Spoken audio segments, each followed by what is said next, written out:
about maybe going to a museum, but you really can't go to this museum. So you probably go to a website and you actually have the virtual feeling of maybe if it's a museum, maybe if it's a game reserve, and just see the wild animals of it. Have you ever thought about it? Well, this morning we talk about the possibility of having this right here in Kenya, and actually how far Kenya has gone. Now, according to the Oxford Insights 2022 report, Kenya is ranked the fifth most AI ready nation. So that really means that we are at the very top notch when it comes to even AI intake into the country.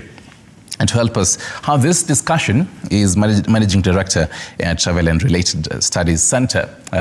He's a trainer when it comes to even training the next professionals in the hospitality industry, Charles Gaku. Yeah, that's correct. A very good morning to you. Thank you. Stanley, how are you doing? I'm very fine. I wish I knew that this was the look for today, Ninget, after my coat for going to the game reserve. I've been donning this for 32 years since I left Kenya Utalii College. Okay. And for 32 years, I've been running an institution called Air Travel and Related Studies Center. All right.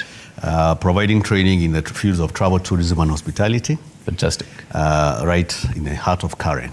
Right. And I'm happy to be here. So now, even as we, before we actually get into this conversation, now deeply into artificial intelligence, specifically into the hospitality industry, taking a look at the hotels, restaurants, even the air, and different sectors really, and how each of them have embraced AI. And let's take a look at this bit here.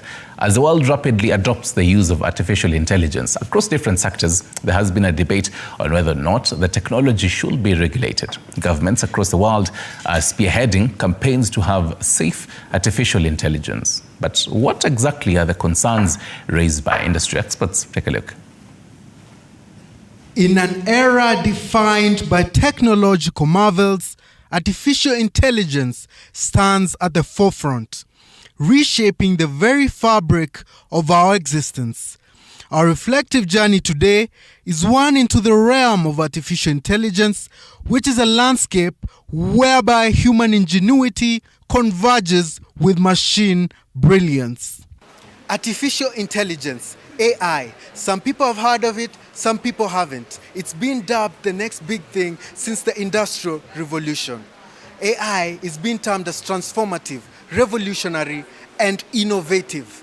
Ladies and gentlemen, join me in Africa eDigital Connect Summit 2023 as I delve into some digital directors and ask them some advantages of AI, disadvantages of AI, and whether there needs to be some regulation done.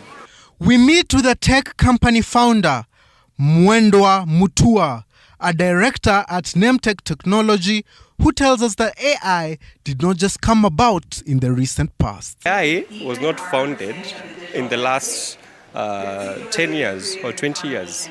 The first invention of AI was in 1950. That is a surprise discovery that most people don't know about. AI was founded in 1950, between 1950 and 1956. With artificial intelligence being the backbone of innovation in modern computing, unlocking value for individuals and other entities, he envisions AI transforming Africa's digital landscape, believing that it will offer some very specific advantages such as... In the digital space, it's just changing the landscape completely. Now we are talking of machine learning, training different systems on how to do different things that it would have taken forever for humans to execute. So definitely it has come to just be the game changer. And you cannot live without AI. Actually, generative AI is what we are talking about in the tech sector now. Oscar Awiti, a CEO at GOtv, which is a pocket garage that is changing the automotive space, admits to how he sees the digital transformation being brought about by AI. AI transformation of African digital landscape would be more in terms of optimization of how we're interacting and how we are accessing different remote areas. While artificial intelligence undeniably brings numerous advantages, it is essential to approach its integration with a discerning eye.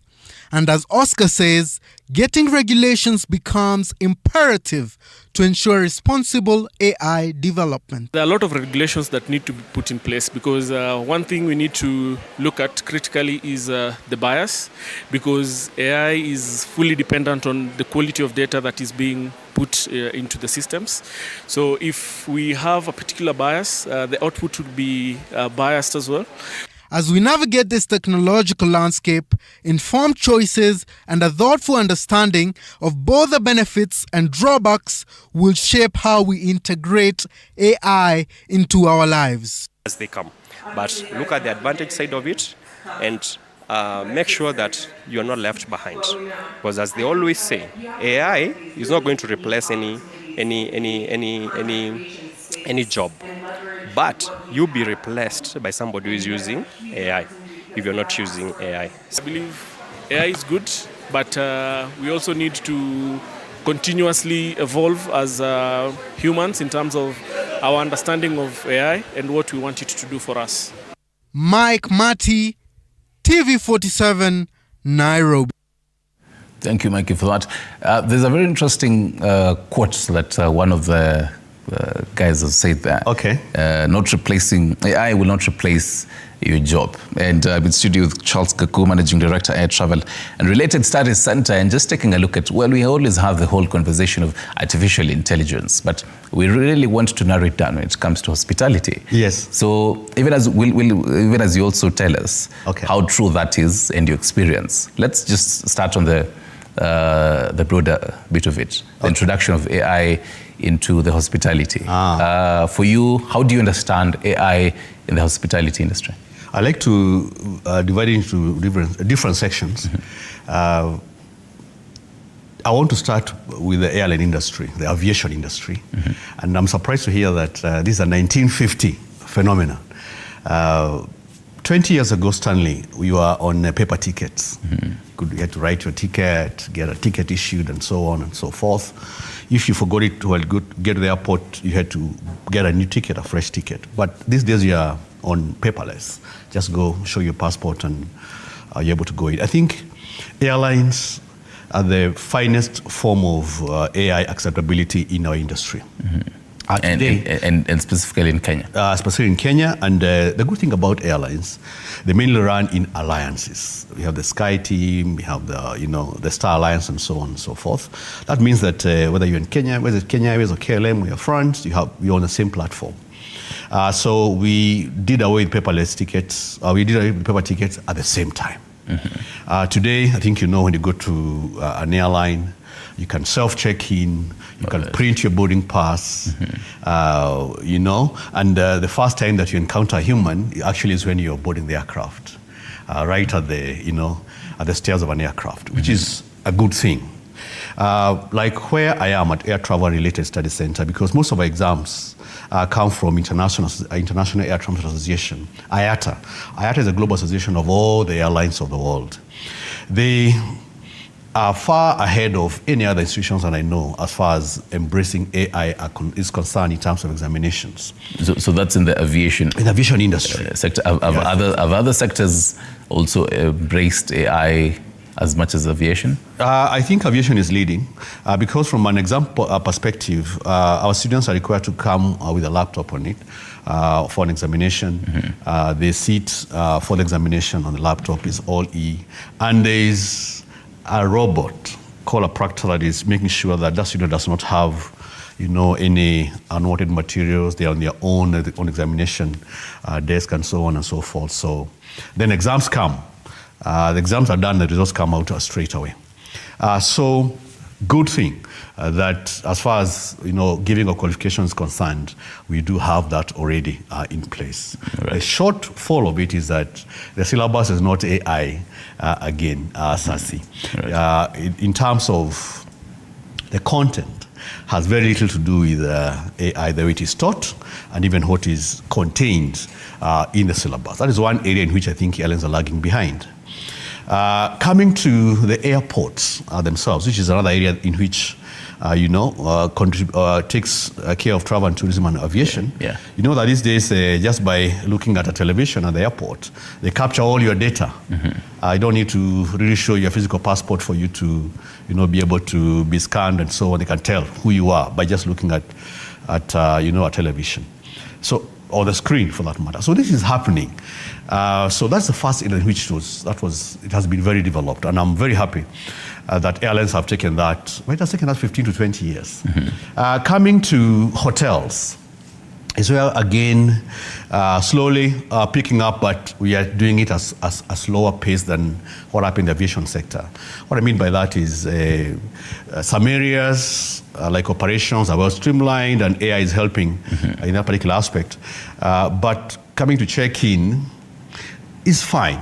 A bit of it is AI, but we still stuck to the human element because ours is a contact industry. Is it the fact that you'd find the gatekeepers, people who've been in this industry even before AI, someone has been managing this, let's say, Hotel A. Yes. And they've been here for years on end. And they're gatekeeping because they tell you, this is how we've been running things, and this is how it has been working. So I don't really need to see I don't see the need to implement AI into this industry. Is it one of the factors? You're talking about my generation, 5 years, 6 years, 3 years to retire. We're doing things in a certain way. And now we don't see quite real need as gatekeepers to, go full blown as far as AI implementation is concerned. And you just want to go for what suits us for the remaining time that we are in the industry. That could be yes or no, but the industry is quite unique in a different aspect. A picture it out as Stanley. Clients don't come into Kenya because they've never seen, lions, or never seen leopards or cheetahs and so on. They have seen that back home in the natural habitat. There's also the African field touch. That we have gone to an African continent. We have gone to those off the beaten tracks, where even technology is very, very limited, wherever it is that we are. So, as much as we would like to have 100% transition to AI, some of these areas are not really working for us. I've seen where even beds are made now using AI and so on, and there has been quite a lot of effort made in the kitchen. With robots? With robots, yeah. And now that brings me to what the gentleman was talking about. Yes. The fact that AI not replacing any jobs, and you're saying you're going to be replaced by, someone who actually knows how to use this AI. But at the end of the day, there's someone who's been doing that job of making these beds. That's correct. Probably Hotel A has about, let's say, 50 rooms. Okay. So she maybe does, let's say, 25 rooms. Yes. And she's paid, let's say, minimum wage of about, let's say, 40,000 cash shillings. So how are you telling her that, well, we're bringing in AI, but then you're not losing your job? So what's at the end of the day, what's her role? And that's a strong point about AI, like in the sense that you're able to predict, we're able to streamline operations. With AI, I'm able to know this week I only have 5 or 10 rooms occupied. Let's say 10 rooms occupied. So I need this number of waiters, I need 1 or 2 cooks, and perhaps a chef and 1 housekeeper, because this week only my 10 rooms are occupied. That's the beauty of AI. So the rest, I don't need them at the moment. They could either go take their days off or anything like that. So, but then right now, traditional, so to speak, the traditional kind of hotels that have been there before the advent of technology. They probably have, let's say, 50 rooms. Yes. And because this Hotel A is very famous, if you're going to come into somewhere in, let's say, Kiserian, for example, somewhere in Kajiado, Hotel A is very famous. Okay. So chances of you actually booking are very high. And they actually anticipated that, by the end of this month, we'll maybe get this number. But then do you feel like now some of these hotels should be changing that kind of scenario into what you really talk about having, because AI really onboards the fact that at the end of the week, you already know these people have. Yes. Yeah. Okay. Fair enough. I think that's a good idea, and that's a good that's a good way in which to use AI. But then you have also a different style, a different kind of hotel. There's what you call the off the beaten and the up the beaten track and the top of the range hotels, where a client is promised that on arrival, you're not going to be checked in by the front office staff. It's the manager themselves that will be able to come and check you. And then going to sit down with the chef and prepare menus yourself, what it is that you want to eat for the duration of your stay with us, the kind of wines that you want to have, and so on and so forth. That's a new frontier. I think that you have to look at AI in two aspects. One, to enhance efficiency, and on the other, there's going to be a new offshoot of clients who want to really get this contact and pay much more for it. The moment that AI comes to saturate most of the operations are there in the hospitality industry. So for me, it's a win-win scenario. I do believe that it's not possible to eliminate the human aspect, but it should be there to be able to complement the aspects that AI will bring along. Streamlining, making sure that everything is running smooth, but it is going to be there to stay. Look at the scenario given us about Kiserian. And anytime you go to a fine restaurant these days, you scan the menu on a QR. Oh, yes. True. Yeah, it has everything. Yeah, everything that you have to. That saves you time and the human interaction, but the service of that food. People will be eager to come and pay for that service, that human service, all the way from wherever it is that they're coming from.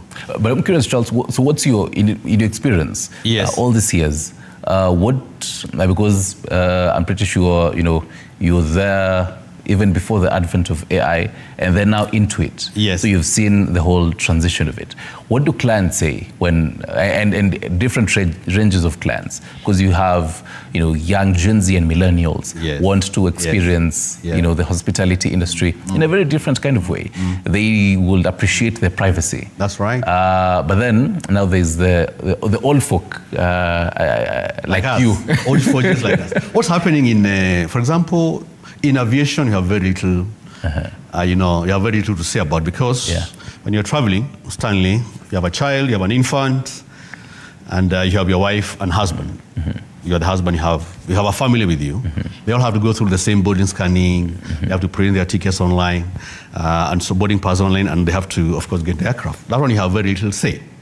But for the Gen Zs and hospitality and in the hotels, it is possible these days to say, I want my room service at this time. I like to have my turn down at this time. Don't disturb me until this. You can put all that.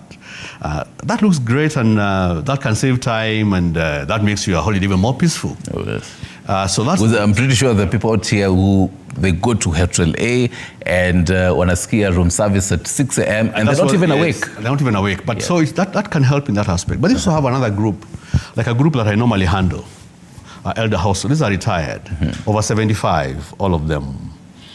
They would not be part of that package. They don't like to have that. They're here for the human interaction. Anashika simu anaangalia. Yes. So this thing is not, it's cross-generational, and it is transitional at the same time. I do believe that as we move on, as things turn out, as things roll, and we have those who are embracing it and those who are not going to embrace it. Remember that 70% of our country are more or less Gen Zs. Oh, yes. We are leaving it to them, as long as they run it well, but have privacy concerns. Remember that. And actually, even before now we get into a transition to the privacy concerns. Yes. Because you say, well, definitely, yes, 70% of the population right now is the youth. So this factors in Gen Z and millennials. Do you feel like years to come, let's say 10 years, 20 years from now, there are certain aspects of the hospitality industry that will phase out the human touch completely?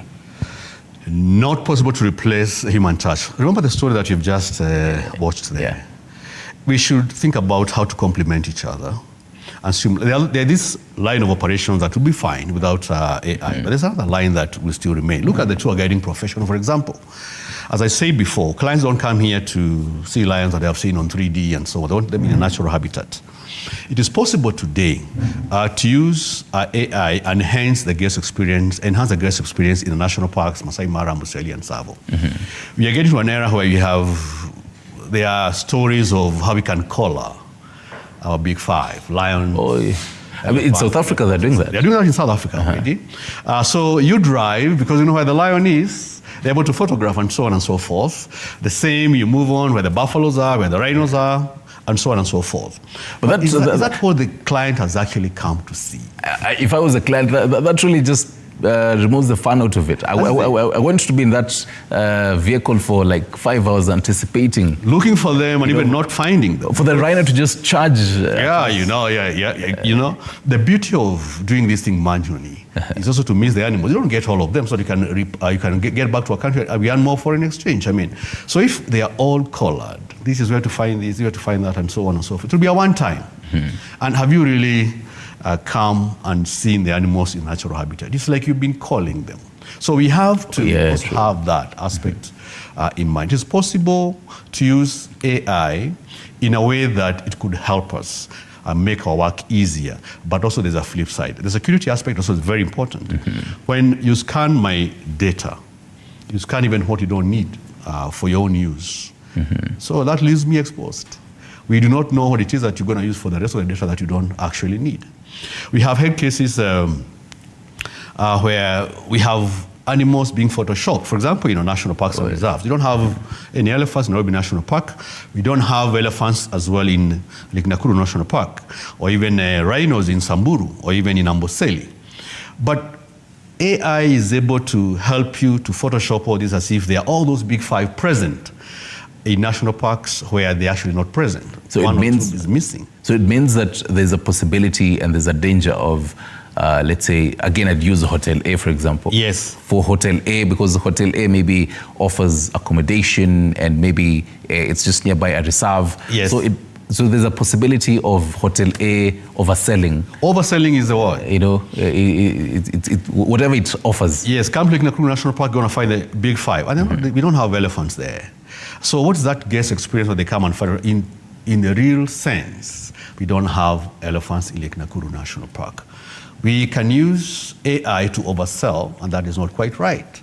And when lions are hunting or anything like that, we tend to take the best shots. So you find that AI purports that all animals that lions must chase, must catch. They miss some. We call it, success rate. Lions have only 40% of success rate. Unafika 100 animals they chase. Unafika kwa ground, unashanga, why is this? And for AI, they select the best shots. Oh, yes. But is that what is on the ground, Stanley? What's the thin line between Hotel A selling itself and ensuring that they have customers, regularly, but then at the end of the day, ensuring that they are well regulated? And even as you also, speak on matters, because even in the earlier story, talking about how government should really regulate. And most, some of these aspects of AI. Yes, because I think we are, regulation is lagging behind the AI situation at the moment. It should be well regulated, should be well structured. That could help and aid the industry. You could imagine a situation where airlines, for example, have to sell a destination. On their websites and so on and so forth, and then they oversell. When clients get there, it's not the real thing that were promised. That is bad for the airline. That is also not going to help the guest experience when they get down there.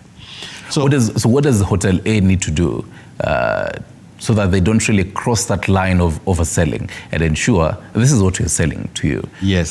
This is a reality. As much as, definitely every single, let's say, hotel, restaurant, like to sell them. we would like to show the best of the best. The finest that they have. Yes, but then, so where's the line? How do you ensure? I'd like to throw back that to the guests that we get in. We should not rely on AI 100%. It's very good to know that important information like that should be cross-examined, should be examined with a different source, websites and so on, and other testimonials from other areas. We run the risk of believing 100% on AI, while we know very well that all those who are there in business and they like to get the best shots, and that could jeopardize even what it is that we are selling. I fear for the day when, unless that is coming, Stanley, if that is coming, it will be a sad day for us when AI overtakes everything 100%. That African human touch, that handshake is something that is there for the industry. Oh, yes. We don't fly so many miles from the Caribbean or from the Americas or from Japan and Korea just come and find robots here. Oh, yes. The whole feel of alighting from a plane and getting cultural dancers greeting you. Back at home, wherever you're watching us from, remember, you can always be part of this conversation. 2047 is our SMS number. 0795 0458 64 is our number to call in live. The number is actually open. You can call in live. Credit Sayutu. How do you feel about AI in the hospitality industry? What's your experience so far? What would you like to be improved generally in the whole hospitality industry? And I think, Stanley, that if you have to really benefit, our very local communities, as far as this is concerned, we have to start the training from their own point of view. Just a smartphone, just the basic of the phones. Take that photo and post it somewhere. Oh, yes. That Samburu lady, that Maasai lady, if we can start off from them, then they will benefit more. Remember that this industry is for the local of the most local to benefit from, to start with. So how well versed are they with technology that they could be able to, so they can be able to benefit from it all? What does the guest expect when they come in and they have to go for a Maasai dance or Samburu dance or to the Maasai village, or for they have seen the finest because it's 3D and so on and so forth? Let us be as natural as possible as far as this is concerned. We don't expect that all the Maasais will jump 6 feet high, but that's the finest shot that they have. Yeah. So the overselling aspect, that has to be taken care of if we really have to be authentic in what it is that we actually do sell in our country, as far as the industry is concerned. Back to matters, even the whole training. Yes. Because as a trainer, as a professional trainer, yes, I'd really want to do, because early on you'd mentioned the whole lack of a proper syllabus when it comes to the role of AI in hospitality. That's right. In the tertiary institutions that do teach hospitality. If you're going to really even have it and have a whole framework of the role of AI in hospitality industry, how should, and uniquely in Kenya, how should this be tackled? We should help government in that course, in that front, because TVET institutions follow guidelines provided by government, and the syllabus must be approved by government. And of course, we do see it for international examinations. There are two aspects of this. One, we should have legislation that makes it acceptable for syllabuses with the large content AI to be entrenched into our training on a day-to-day basis so that our students can benefit. Remember that with international qualifications, our students don't just work in Kenya, they work anywhere else in the world. So if you are to be competitive, government has to come and assist us in making sure that whatever it is that we come up with that is AI-enabled get to see light of day in terms of legislation, and that becomes acceptable. Secondly, we must also get to know that we're in a small global village at the moment. If British Airways is doing it, if a hotel somewhere in London or in Paris or Sydney is doing it, and you hope to export labor, then that means that we have to have put in our students all those aspects that make them AI operational. Now, government is working very hard to have the CBC curriculum and so on and so forth entrenched into our syllabus, but that's fine as far as up to high school level is concerned. That continuation should be there at tertiary level so that we're able to provide what it is that is required for the rest of the world, not just us. Because an international guest experience perspective is whatever the kind of burger that is prepared somewhere in Miami, the same that is going to be prepared in London, in Stockholm and so on and so forth. So you should not be left behind. How do you complement that? Syllabus, an examination that tests all these little aspects of where we're headed to as far as AI is concerned. So do you feel like even the professionals right now, I mean, they underwent the training in different tertiary institutions, either in Kenya or even outside the country? Do they right now need refresher courses on? Absolutely. We were talking about the human touch. Yeah, absolutely. But then you have a human touch, and alongside this human touch, you have an AI. For example, getting even robots themselves, just even serving you food. That's right. But then now, do you have this human touch that does not know how to live with this AI next to him or her? Yes. The truth is that refresher courses is a must. Where it is that we must embrace refresher courses. And this could be provided for free at individual levels of the hotel chains that you do have. I'm saying that airlines are always a trailblazer as far as that is concerned. I've seen, for example, that we do for air cargo. Already IATA is ahead of that. So refresher courses, whether they're on dangerous goods, whether they're on how to prepare whatever meals, and so on and so forth, those will come in, and those ones are inevitable. And especially, I would like to have an appeal to those who are coming up with setting up new hotels, setups. Those ones have no choice, and they're at a very privileged position because they'll have to design their hotels and restaurants with AI in mind. So that the whole aspect of having to duplicate the wheel and so on and so forth is no longer there.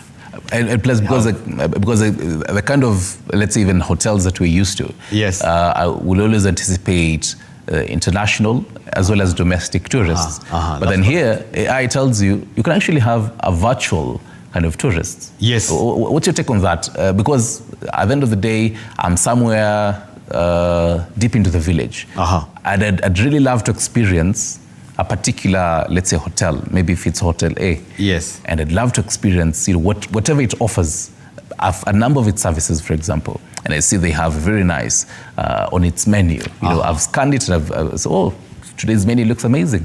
I can actually order from this Hotel A into Kiserian. Yes, let's say, for example, it's Kiserian and I live deep down in Nyakamincha in Kisii. Nyakamincha is the last one.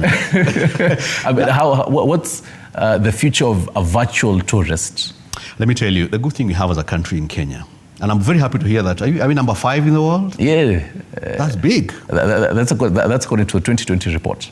Possibly the finance could be number 1 in Africa, right? And to complement that, Kenya has a very vibrant middle class, I think you know.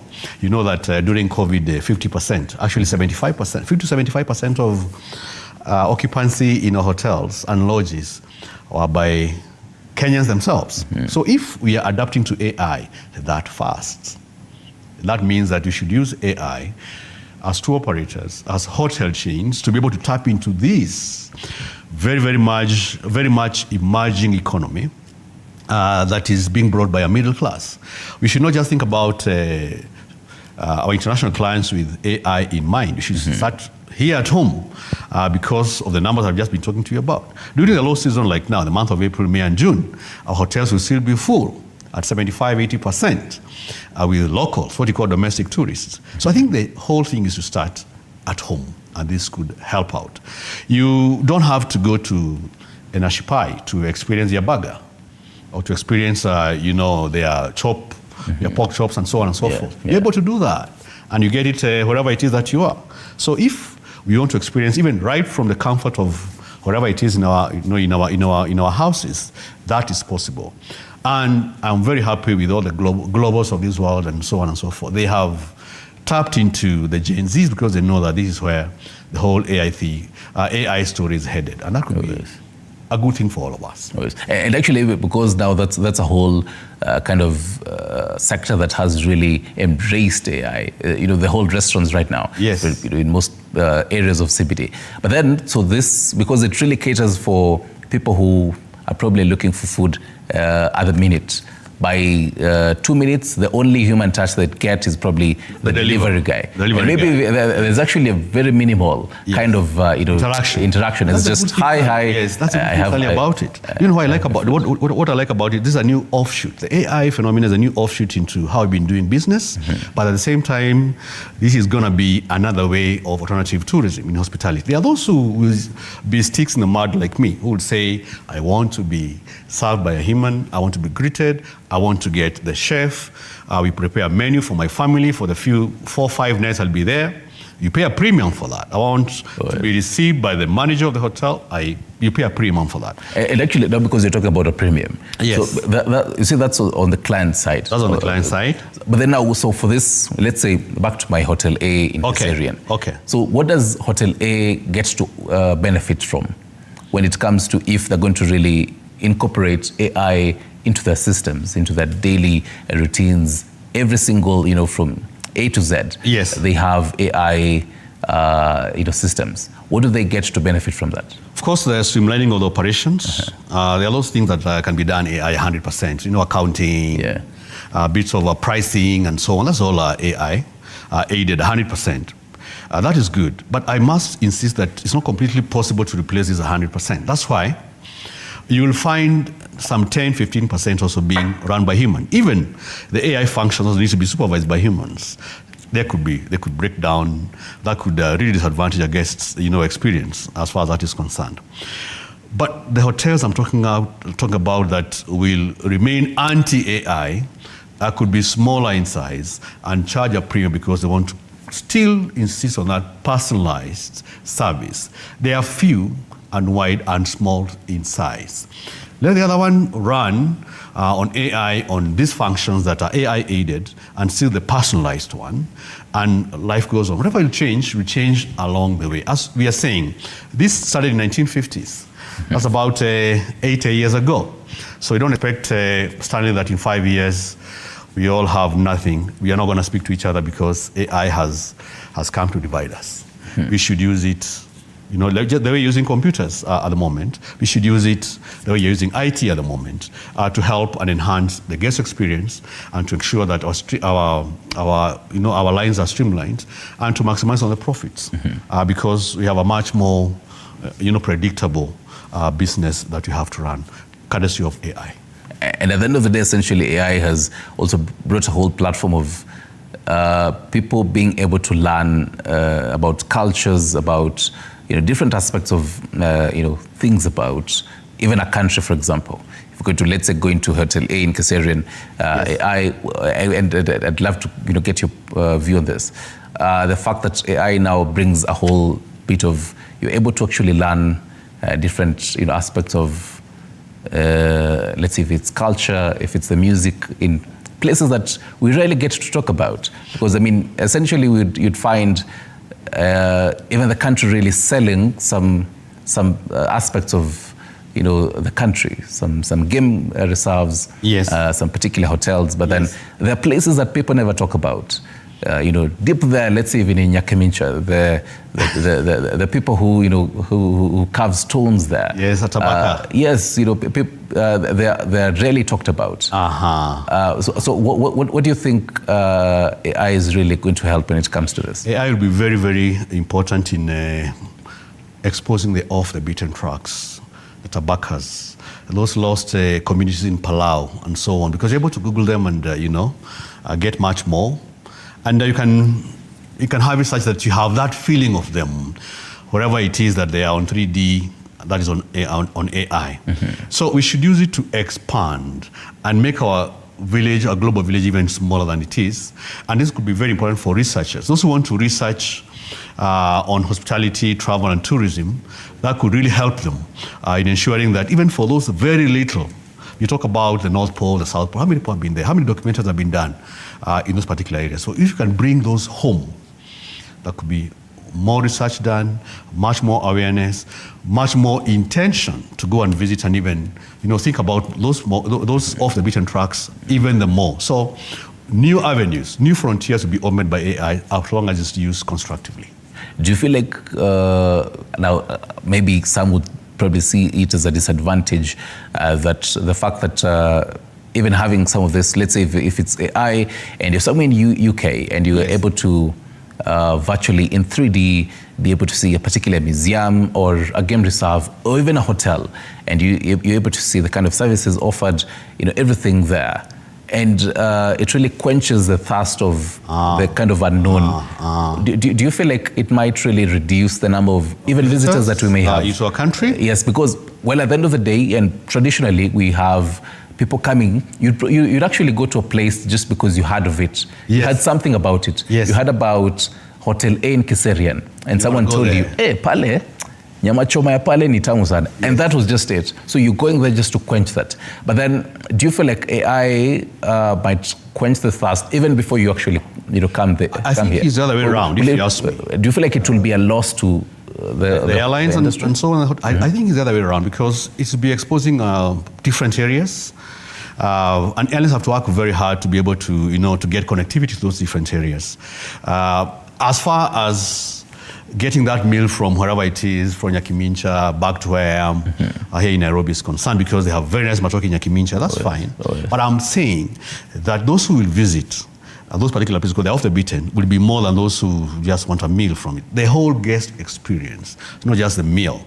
You want to see how it is, the accommodation, how are the meals, how is their culture around there, and so on and so forth. I think that will accelerate the rate at which we are viewing tourism. One country I don't remember, when AI came into the focus, they moved, actually I think it's Portugal, they moved from 2 million visitors to Morocco. 2 million visitors to 10 million visitors in 10 years. Because of AI. Every other year, they're adding 1 million visitors. And I think that is good. The faster we embrace it, the better. With the knowledge and without the fear that's going to replace our jobs. The whole thing is that it's going to complement what it is that we are doing. We're going to be better known. We're going to have many more attractions in our country exposed. Our national dishes will be exposed far and wide. That will streamline. We see visitors streaming into a country to see what it is that they saw on 3D. So in a nutshell, maybe it's actually going to even add the thirst that someone had. And finally, even before you even get your final thoughts, and this will really be a conversation that would be there for years to come. Okay. Security. Because you'd mentioned that as much as AI really caters for safety and security, but now the flip side, do you feel like it might really expose some details? Because again, if it's Hotel A and I give you an opportunity to take a look at 3D of how this place looks like from in and out. Yes. Does it expose some security risks? And my privacy would be infringed in many aspects in this one. Because I essentially don't want people to know where I am hiding myself. I only want them to know weekend. this, because on what is aiding in the story that is on the table at the moment, or on whatever it is that we want to do. Yeah.